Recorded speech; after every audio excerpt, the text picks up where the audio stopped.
As time goes by, your lawn can start to look a little tired.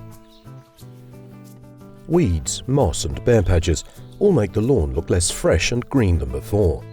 Fortunately, you can easily revive your lawn by a simple process called overseeding.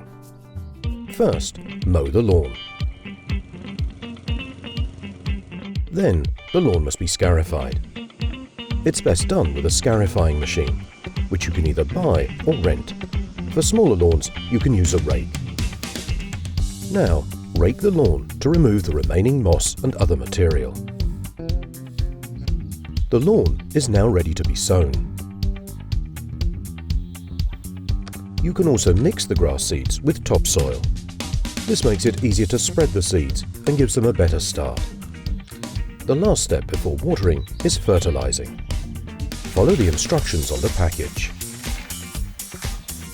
Finally, the lawn should be watered to release nutrients from the fertilizer and to germinate the seed. It won't be long before you have a beautiful green lawn.